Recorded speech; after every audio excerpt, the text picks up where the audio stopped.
Les étudiants sortant de la faculté des lettres de sciences du langage de l'université de Somfonia ont organisé ce samedi une conférence sur l'importance de la langue dans la vie socio-professionnelle. L'événement se tient en prélude à leur festivité de fin de cycle. Compte rendu Bintou Traoré, Tierno Sadouba. Pendant 2 heures, ces étudiants sortant de la 10e promotion de la faculté des lettres et sciences du langage ont longuement échangé à travers des séries de questions-réponses avec le conférencier sur l'importance de la langue dans la vie socio-professionnelle. Connaître la langue, savoir parler la langue simplement, ça ne suffit pas. Il faut savoir d'autres compétences aussi. Parce que je peux comprendre une langue sans savoir l'écrire. Mais chez nous, nous cherchons à leur apprendre comment il faut produire l'écrit, comment il faut pouvoir communiquer à l'oral, et quand quelqu'un d'autre te parle, comment tu peux déchiffrer ce qui est dit dans cette langue. Donc c'est l'ensemble de tout le processus-là qui nous permet de dire un jour ou l'autre, les enfants maîtrisent la langue. L'organisation de cette conférence débat a permis aux étudiants sortants d'approfondir leurs connaissances. Le conférencier il a bien débattu. D'abord, il a fait une bonne introduction et tout le monde est satisfait. Chacun sait maintenant qu'est-ce qu'il doit faire maintenant là. Puisque c'était la grosse question qu'on se posait, qu'est-ce qu'on doit faire? Mais maintenant là, il n'y a plus de questions à se poser. Tout le monde connaît maintenant sa place aujourd'hui là où nous sommes. Moi également, je suis satisfait du thème. Pourquoi le choix du thème? Et on a compris, tout le monde a vu maintenant pourquoi le thème a été choisi. L'importance, tout le monde a vu maintenant l'importance de la langue dans la vie socio-professionnelle. Le parrain de la promotion a surtout demandé aux étudiants de se former et d'avoir un bon comportement une fois sur le marché de l'emploi. Il faut accepter d'avoir un bon comportement. Il faut accepter aussi de te former. Parce que nous, on ne connaît rien, mais on s'est formé. Donc la formation, il est inévitable pour tout le monde. Et surtout, celui qui vient de décrocher un diplôme universitaire. Bouna Keïta a été choisi par les étudiants pour être le papa de la promotion. Après cette conférence, d'autres activités sont prévues par les encadreurs pour mieux égayer les étudiants avant la remise de diplômes.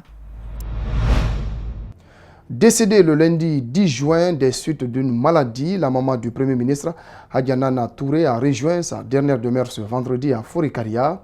La cérémonie a mérité la présence du chef de l'État et de plusieurs personnalités du pays, Mamadou Saliouba, Aboubakar Din Kamara.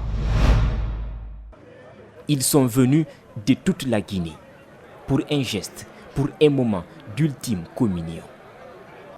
L'émotion a guidé leur pas jusqu'à Forikaria pour un dernier hommage à Hadianana Touré, décédé le 10 juin 2019.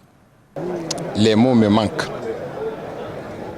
dans ce grand jour aujourd'hui pour la Guinée, pour Forikaria. Accompagné Hadianana Touré dans sa dernière demeure. Homme politique, chef religieux, homme de médias, membre du gouvernement, tous ont tenu à être présents. À côté du Premier ministre, l'émotion du chef de l'État et celle des fils de Forikaria. C'est une tristesse pour nous. Nous avons perdu notre grand-maman qui a été malade depuis plus de 4 à 5 mois et Dieu lui a donné, Dieu l'a rappelé. Une foule immense en deuil. Le Premier ministre, sa famille et les fils de Forikaria garderont à jamais cette image. Nous remercions tous ceux qui ont effectué le déplacement de Conakry, des 33 préfectures et au niveau des autres pays pour venir nous assister à cette douleur. Donc nous sommes dans une journée de tristesse, mais qu'est-ce que nous pouvons? Nous ne pouvons rien. Dieu a donné, Dieu a repris. À 14h, après la prière du vendredi, dirigée par le premier imam Elhaj Mamadou Saliou Kamara, le cercueil de Hadianana Touré, décédé à l'âge de 98 ans des suites d'une maladie, est conduit à sa nouvelle demeure. Elle n'est pas allée loin. Hadianana Touré est inhumée dans le domicile familial à Forikaria. Et puis, il faut dire que lors des funérailles, le Kuntigi de la Basse-Côte a été chahuté et n'a pas pu prendre place à la loge officielle, comme vous le constatez sous ces images. Visiblement, Elhaj Serouna Souma a pris ses distances avec l'entourage présidentiel. Il a tout de même échangé quelques mots avec le premier imam de la grande mosquée Faisal. En bref et en image, le président russe a rencontré l'émir du Qatar, Tamim Ben Ahmed Al Thani, lors du 5e sommet de la conférence pour l'interaction et les mesures de confiance en Asie, dans la capitale tadjik. Ce sommet offre la possibilité de discuter des sujets politico-militaires, économiques, humanitaires et environnementaux. Je ne vais pas vous mentir, les jours me paraissent encore sans fin. Amère, la veuve de Johnny Hallyday, Laetitia, a rendu samedi 15 juin à Toulouse un émouvant hommage à son homme à l'occasion de l'inauguration d'une esplanade au nom de l'idole des jeunes le jour de son 76e anniversaire. On écoute la femme de l'illustre disparu.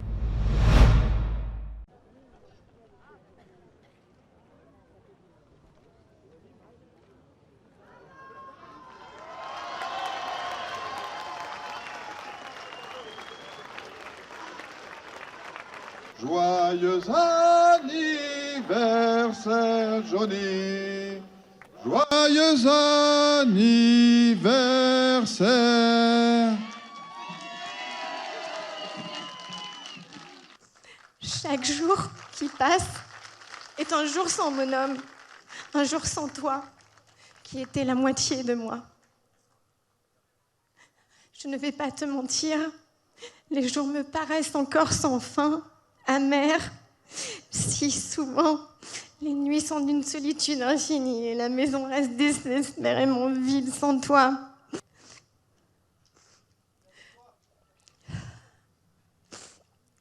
Tu nous as tant donné l'exemple, mon amour. Tu m'as aussi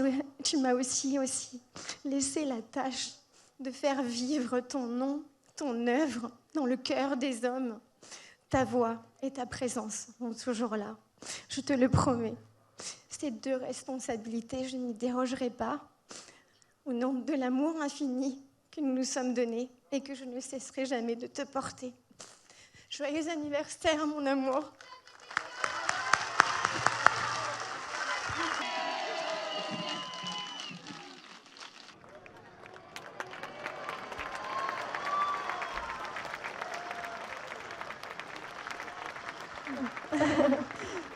C'est le prolongement de la vie de leur papa, c'est ma force aujourd'hui.